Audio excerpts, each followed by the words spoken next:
बहुत इंपॉर्टेंट हिस्सा है ये। इसको आप कहते हैं डिस्ट्रीब्यूटिव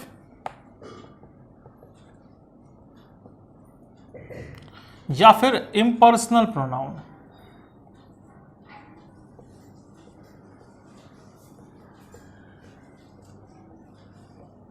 इम्पर्सनल इसलिए क्योंकि इसमें जो भी होता है गैर व्यक्तिगत होता है। ये जो भी होते हैं ये सब के सब कम्युनिटी के साथ कनेक्टेड होते हैं, इसलिए इसको आप इम्पर्सनल प्रोनाउन कहते हैं। इसमें जो वर्ड आपको मिलता है everybody, anybody, nobody, somebody, everything, anything, nothing, something, everywhere, anywhere, nowhere, somewhere, each, every, each other, one another, either, neither, any, none,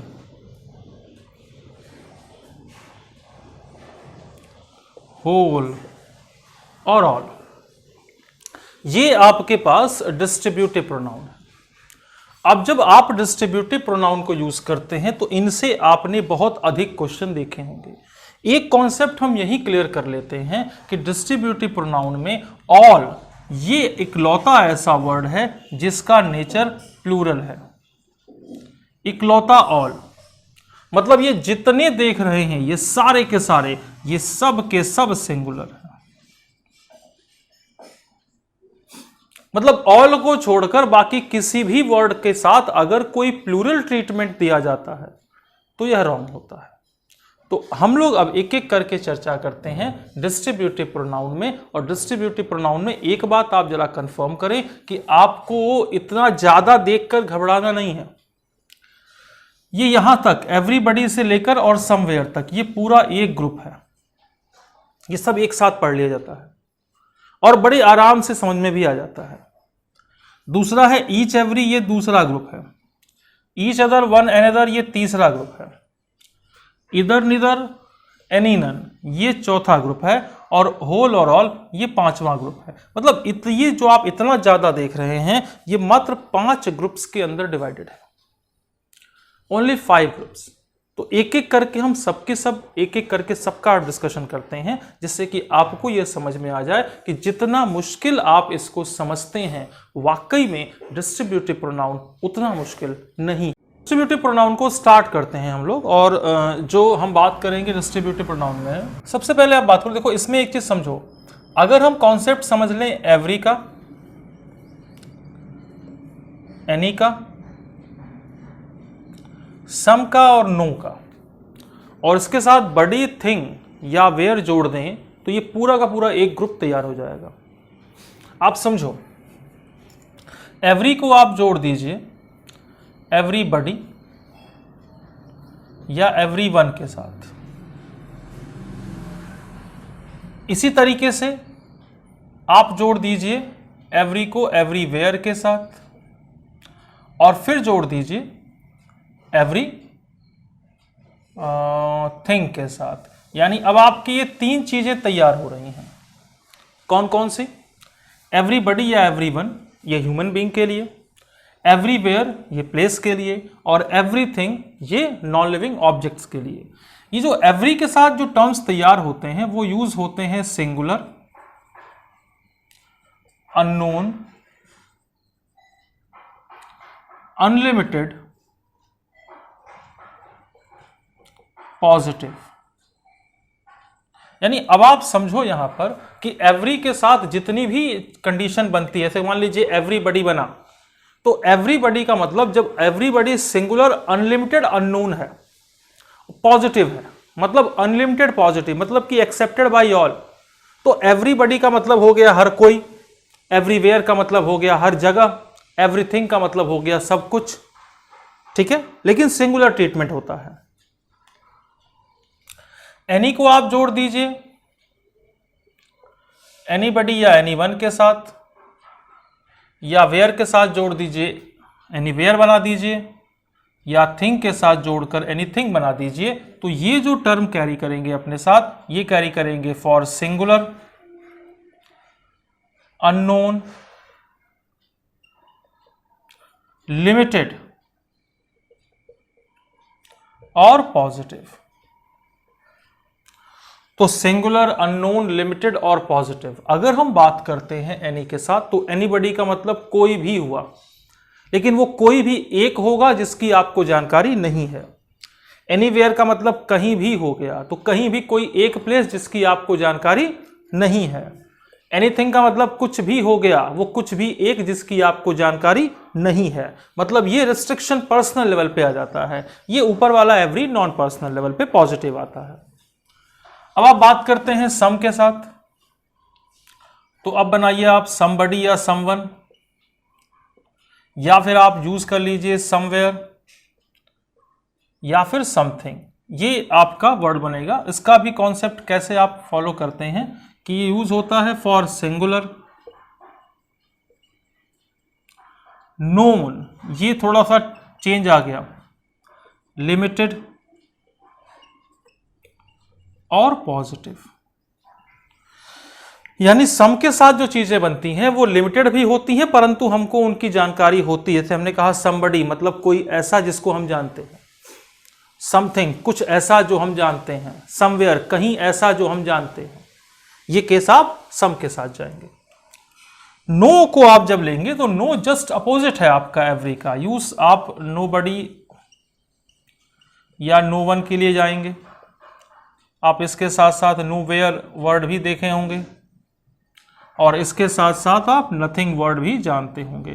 तो ये यूज होता है for singular, unlimited, unknown, negative. यानी एवरी जहां एक तरफ अननोन पॉजिटिव है, वहीं पे नो अननोन नेगेटिव है। तो एवरी में things are accepted by all, और नो के साथ things are rejected by all. कहानी बदल गई तुरंत। थोड़ा सा ध्यान देने वाली कंडीशन है कि नोबडी मतलब कोई नहीं, सिंगुलर मोड। नोवेयर मतलब कहीं भी नहीं, सिंगुलर मोड। नथिंग कुछ भी नहीं, सिंगुलर मोड। अब कहानी यह है बच्चे कि ये सारे के सारे मोड आपके लिए सिंगुलर ही बनेंगे। अगर आप इनको प्लूरल बनाएंगे तो मामला गड़बड़ हो जाएगा। एग्जाम्पल के थ्रू देखते हैं। जैसे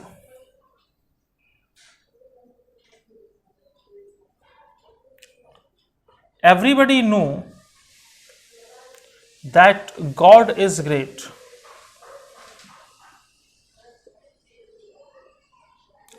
everybody know that God is great.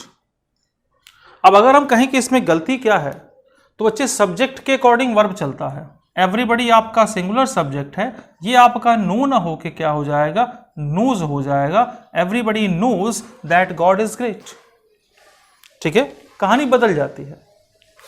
ठीक है, एक एग्जांपल और लेते हैं। This is a costly car, so nobody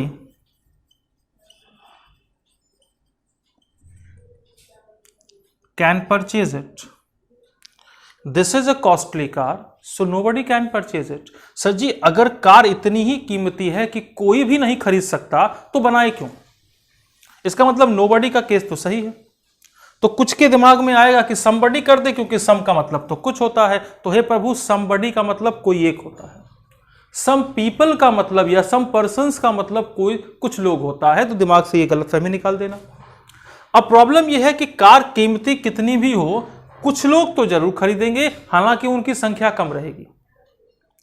ऐसे केस को पार्शियल पॉजिटिव केस कहा जाता है। पार्शियल पॉजिटिव केस में एवरी के साथ अगर आप नॉट लगा देते हैं तो वो लिमिटेड कंडीशन क्लियर हो जाती है। तो इसमें अगर हमको इंप्रूव करना हो कि this is a costly car so nobody can purchase it, हम यहां गलत जा रहे थे, हम यहां पर नो के बदले एवरी कर देंगे, एवरीबडी, और फिर ये कांट करना पड़ेगा, क्योंकि अगर एवरीबडी कैन परचेज कर दिया तो धिक्कार है कार के कीमती होने पर। Everybody can't purchase it. ठीक है, देखो जो टर्म बडी पे फॉलो हो रहे हैं वही टर्म वेयर और थिंग पर फॉलो होंगे, बस कहानी ये बदल जाएगी कि वेयर के साथ आते ही आप प्लेस पे चले जाएंगे और थिंग के साथ आते ही आप नॉन लिविंग ऑब्जेक्ट पे चले जाएंगे। इस कॉन्सेप्ट को नहीं छोड़ना है, क्योंकि ये कॉन्सेप्ट इंपॉर्टेंट है। ठीक है, फिर आगे बात करते हैं। जैसे anybody in my family is a doctor. अब सर जी हमको एक चीज बताओ कि आपकी फैमिली में अगर कोई डॉक्टर है तो क्या आपको पता नहीं चलेगा? पता चलेगा ना। आपकी फैमिली में कोई डॉक्टर है तो आपको पता चलेगा। ये थोड़ी है कि आपको बुखार हुआ, आप डॉक्टर के यहाँ गए, डॉक्टर से आपने कहा मुझको बुखार की दवा दे दो, तो डॉक्टर ने कहा आप क्यों आए हैं, आपके तो घर में ही डॉक्टर है। आप कहेंगे अच्छा कौन है, मुझको तो पता ही नहीं। डॉक्टर कहेगा देखिए आपके तो पिताजी खुद बहुत अच्छे डॉक्टर हैं। तो आप क्या कहोगे, पापा डॉक्टर बन गए, बताया भी नहीं, बड़ी गलती बात है, पापा ने चीटिंग की। ऐसा कुछ नहीं होगा बच्चे, आपको जानकारी होगी। तो anybody in my family, no बच्चे, somebody in my family is a doctor. यहां पर आप सम के साथ जाएंगे। ठीक है, हमने कहा कि जो कॉन्सेप्ट यहां चल रहा है वही वेयर और थिंग के साथ चलेगा, तो बहुत टेंशन नहीं लेना। थोड़ा सा हम कुछ एग्जांपल और चेंज कर देते हैं। अगर हमने इसको क्वेश्चन मोड में डाल दिया कि is somebody in my family a doctor, कि क्या मेरे घर में कोई एक डॉक्टर है। अब आप यहां पे बता नहीं रहे हैं, मतलब इंफॉर्मेशन आपको नहीं है, आपको जानकारी नहीं है, आप पूछ रहे हैं, मतलब अननोन केस हो गया, सिंगुलर में अननोन केस। तो क्या काम करेंगे, is somebody in my family a doctor, no, is anybody in my family a doctor। तो एनी के साथ जाएंगे। थोड़ी और कहानी बदल देते हैं।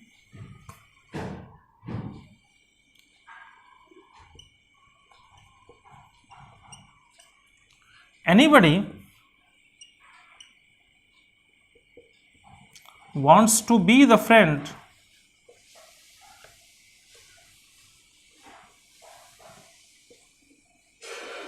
of a guilty। Anybody wants to be the friend of a guilty। अपराधी का दोस्त बनना हर कोई स्वीकार करता है, कोई भी नहीं भैया, कंप्लीट नेगेटिव केस है। क्या काम करेंगे, nobody wants to be the friend of a guilty। जैसे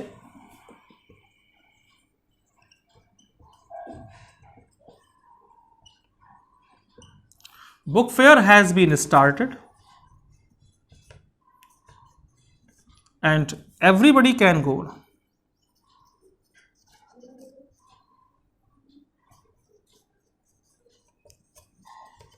कुछ कहेंगे मेला शुरू हो गया तो हर कोई जाए, क्या फर्क पड़ता है। अरे सर जी, किताबों के मेले में आप किसानों को ले जाकर क्या कर लेंगे, या बीजों के मेले में एक स्टूडेंट को ले जाकर आप क्या कर लेंगे। तो किताबों के मेले में वही जाएगा जिसका किताबों से सरोकार होगा। इट मीन्स ऐसे लोग कौन से होंगे आपको नहीं पता, लेकिन लिमिटेड जरूर होंगे। तो लिमिटेड पॉजिटिव का केस आ गया। तो book fair has been started.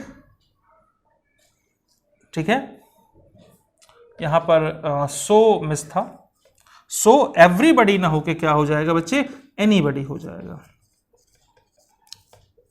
Anybody can go there. तो हमने ये देखा कि इस कॉन्सेप्ट से जो हमने कॉन्सेप्ट बडी या वन पे जोड़ा, वही कॉन्सेप्ट आप वेयर पे जोड़ सकते हैं कि गॉड इज एवरीवेयर। ठीक है, I lost my bag somewhere in this house, now you can go anywhere, we searched but found him nowhere. मतलब उसी कॉन्सेप्ट पे वेयर चलेगा। थिंग भी आपका सेम कॉन्सेप्ट है कि if you are not honest you will get nothing in life. An ambitious person, if he is trustworthy and industrious, can get everything. I have to do something to solve this question. ठीक है, he worked hard but at last got nothing. तो ऐसे cases में आप देखो कि ये concept नहीं छूटना चाहिए। अगर ये कॉन्सेप्ट नहीं छूटा और कॉन्सेप्ट आपका क्लियर है तो आप इन पे एग्जांपल्स अपने आप सेट करते हुए चले जाएंगे। और अगर हिंदी निकाली तो कहानी वहीं गड़बड़ हो जाएगी। डिस्ट्रीब्यूटिव प्रोनाउन के आगे बचे हुए केसेस की बात करते हैं। अगला वर्ड है डिस्ट्रीब्यूटिव में आपका, डिस्ट्रीब्यूटिव में अगला वर्ड है आपका ईच और एवरी। दोनों का अर्थ प्रत्येक होता है। ईच होता है फॉर अनगैप्ड पोजीशन,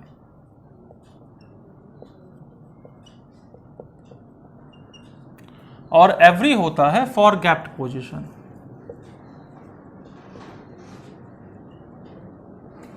हालांकि दोनों का अर्थ हिंदी में एक होता है प्रत्येक, यानी अगर कोई सीरीज चल रही है और उसमें ब्रेक नहीं है तो आप ईच, और अगर किसी सीरीज में ब्रेक आ गया तो आप एवरी के साथ जाते हैं। जैसे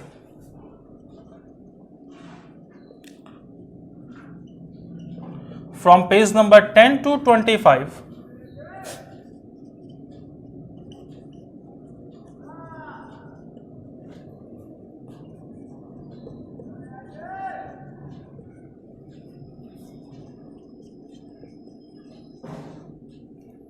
इस एग्जाम्पल को देख लीजिए। From page number 10 to 25 every page of this book is taught.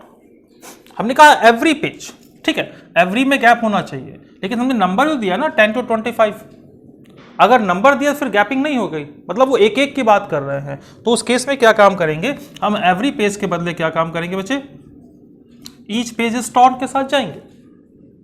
ठीक है, और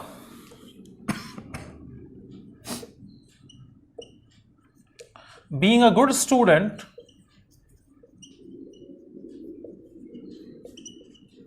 Raju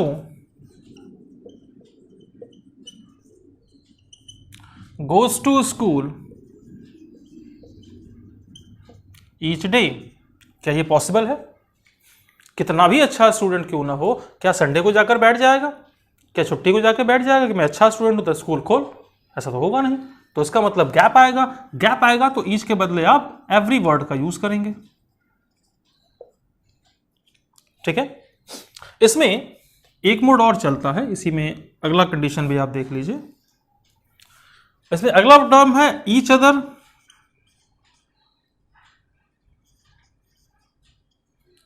और वन अनदर। हालांकि दोनों का अर्थ होता है एक दूसरे को, एक दूसरे को, लेकिन ईच अदर की बात जब करते हैं for term with two subjects, यानी दो लोगों के इंटर कॉम्बिनेशन की बात करते हैं, इंटर रिलेशनशिप की बात करते हैं, ऐसे टर्म में आप ईच अदर का यूज करते हैं। One another for term with more than two subjects, कि दो से अधिक सब्जेक्ट के साथ अगर आप जोड़ते हैं तो फिर आप जो वर्ड यूज करते हैं वो करते हैं वन अनदर। मतलब कि आप जब क्या काम करते हैं कि किसी को दो से अधिक के साथ जोड़ देते हैं तो फिर वो टर्म आपका जो है वन अनदर, अर्थात एक दूसरे को। और यहां भी मोड आपका दोनों के दोनों सिंगुलर ही होंगे। जैसे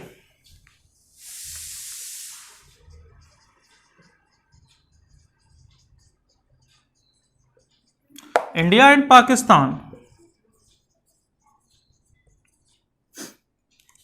should be caring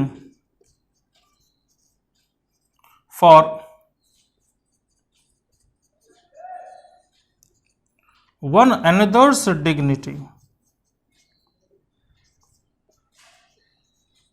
कि India and Pakistan should be caring for one another's dignity. क्या काम कर रहे हैं? India and Pakistan should be caring. तो यहां दो है ना भैया, इंडिया पाकिस्तान दो है, सही केस है। India and Pakistan should be caring for each others dignity. ठीक है, सिंपल सा केस है। India and Pakistan should be caring for each others dignity. Each क्यों लगाया ईच अदर? क्योंकि दो की बात कर रहे थे। फिर आगे आ जाइए,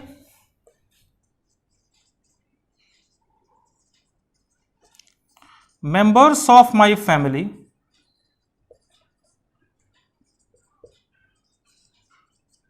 रिस्पेक्ट वन अनदर। क्योंकि अगर परिवार में दो से ज्यादा लोग मानते हैं, परिवार में दो से ज्यादा है तो वन अनदर का केस होगा, ना कि ईच अदर का केस होगा। तो प्रॉब्लम यहां से भी आती है, 100% आती है। आगे देखें,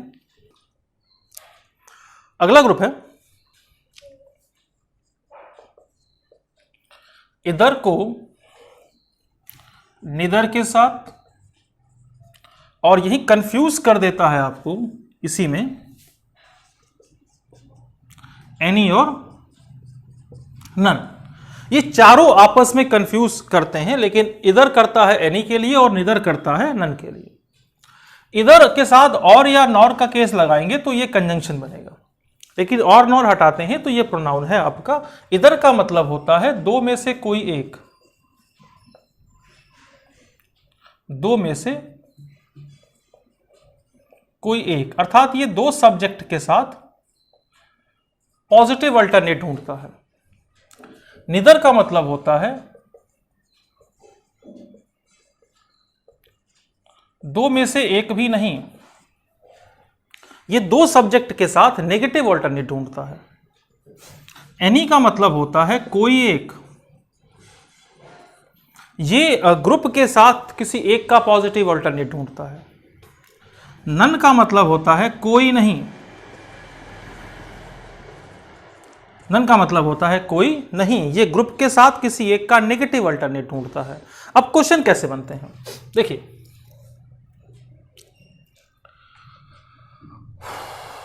Ram and Shyam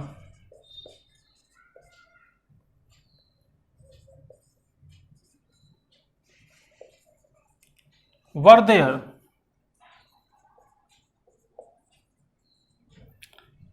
but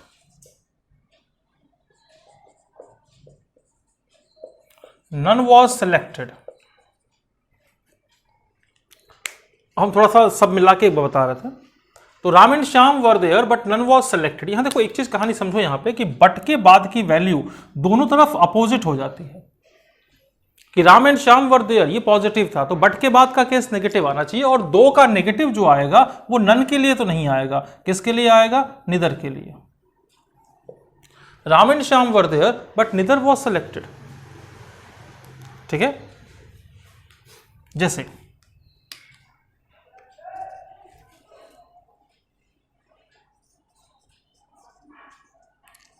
either of your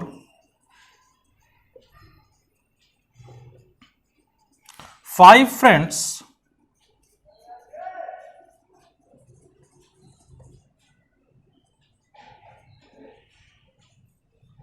either of your five friends will come to help me। यहां पर कितने फ्रेंड हैं आपके? 5। तो 5 में से आप किसी एक फ्रेंड को बुला रहे थे, इसका मतलब आपका जो केस था वो ग्रुप में से किसी एक की पोजीशन बनाएगा। इधर के बदले क्या हो जाएगा भाई? एनी हो जाएगा। Any of your 5 friends will come to help me. ठीक है, any of your 5 friends will come to help me. Neither में आ जाइए। देखिए एग्जाम्पल इस तरीके से पूछा जाता है, आता है, देता है। जैसे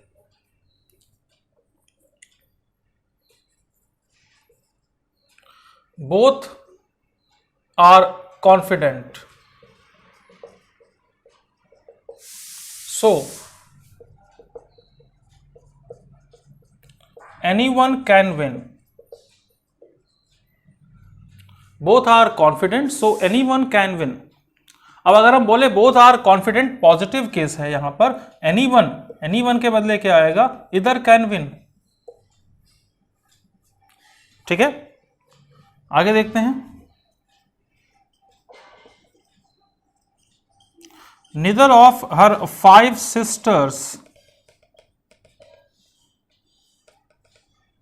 were selected। अब इसमें दो गलतियां दिख रही हैं। Neither of her 5 sisters, number 1, तो 5 बहनें हैं, 5 बहनें हैं तो सबसे पहले neither नहीं, क्या होगा, none। और नन है तो सिलेक्शन का केस इस 5 में से किसी भी एक के साथ नहीं है, तो ये हेल्पिंग वर्ब आपका वर्ब के बदले was यानी सिंगुलर, क्योंकि ये सारे के सारे वर्ड आपके क्या हैं, सिंगुलर हैं। ये बात आपको बताई गई। आगे बात करते हैं। अगला ग्रुप आपका और लास्ट ग्रुप है आपका ऑल और होल। तो हमने कहा ऑल का मतलब होता है सभी और होल का मतलब होता है संपूर्ण। अब सभी और संपूर्ण के बीच में आप डिफरेंस समझें कि आप जब एक ग्रुप की बात करते हैं जिसमें चीजें आपकी डिस्क्रीट होती हैं, मतलब एक साथ रहकर भी डिवाइडेड होती हैं, वहां ऑल आता है और ये प्लूरल है। होल में क्या होता है, चीजें एक साथ होती हैं और यूनाइटेड होती हैं, संगठित होती हैं, मतलब समूह एक बनता है, एक इकाई बनती है, ये सिंगुलर है। क्वेश्चन देखिएगा, इसमें एक क्वेश्चन बड़ा कॉमन पूछ लेता है,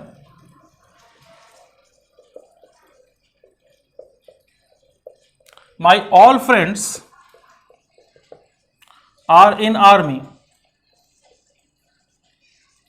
so I will join it also। My all friends are in army, ये देखने में सही लग रहा होगा, लेकिन समझो all जो है वो देखो माई फ्रेंड, माई प्रोनाउन है, तो ये जाहिर सी बात है कि ये सबसे पहले ये नाउन के ऊपर जाएगा। पजेसिव एडजेक्टिव का प्रोनाउन अपने साथ नाउन जोड़ता है, तो ऑल की वैल्यू यहां एडजेक्टिव हो गई। ऐसे केस में आप क्या काम करेंगे कि इसको उठाकर यहां जोड़ेंगे और इसको पहले डालेंगे, क्योंकि एडजेक्टिव का जो प्लेस पोजीशन होता है वो नाउन के पहले होता है। तो जो अगला चैप्टर हम लोगों का एडजेक्टिव आ रहा है उसमें हम लोग इस बात के ऊपर चर्चा करेंगे। तो ऑल माई फ्रेंड्स, ये क्या हो गया भैया, ऑल माई फ्रेंड्स। क्यों, क्योंकि ऑल की वैल्यू एडजेक्टिव हो गई, माई फ्रेंड वहां पे नाउन हो गया। एक प्रश्न आपको ऐसे भी उठाकर देता है। लेकिन एक और एग्जांपल देखते हैं। All India is with the PM now. All India अगर PM के साथ आया तो फिर इंडिया का यूनिट बना, इंडिया का यूनिट बना, तो इसका मतलब हम ऑल के बदले क्या यूज करेंगे, होल यूज करेंगे। तो कुछ कहेंगे अरे ये कैसे कर दिया, हम तो सुने हैं all India radio, all India permit. बिल्कुल सही सुना है भाई, हम कहाँ कह रहे हैं गलत कह रहे हो, लेकिन ऑल इंडिया रेडियो के ऊपर थोड़ा सा अगर दिमाग लगाओगे तो ऑल इंडिया रेडियो में केवल दिल्ली ही नहीं, केवल सेंटर ही नहीं, स्टेट और डिस्ट्रिक्ट लेवल तक भी ब्रॉडकास्टिंग टर्म्स होते हैं। तो वो इंटरनल डिवीजन होने की वजह से वहां पे ऑल इंडिया रेडियो कहलाता है। ठीक है, फिर आप बात करते हो ऑल इंडिया परमिट, तो किसी भी व्हीकल का आप ऑल इंडिया परमिट ले लोगे तो हर स्टेट में वो डिफरेंट टर्म्स को फॉलो करता है। तो ग्रुप के अंदर डाइवर्जन आ गया, ऑल आ गया, ग्रुप के अंदर यूनिफॉर्मिटी आ गई, होल आ गया। सिंपल सी कहानी है, इतनी प्रॉब्लम नहीं होनी चाहिए। हमें पूरा विश्वास है कि आपने यहां से क्वेश्चन जरूर और जरूर देखे होंगे। ये चैप्टर प्रोनाउन बड़ा चैप्टर था, कंप्लीट हुआ। टाइम है क्वेश्चन रेज का, प्रश्नों का। एक बार रिवाइज कीजिए, प्रश्नों में आइए, देखते हैं आपने कितना सीखा, क्या सीखा। मिलते हैं।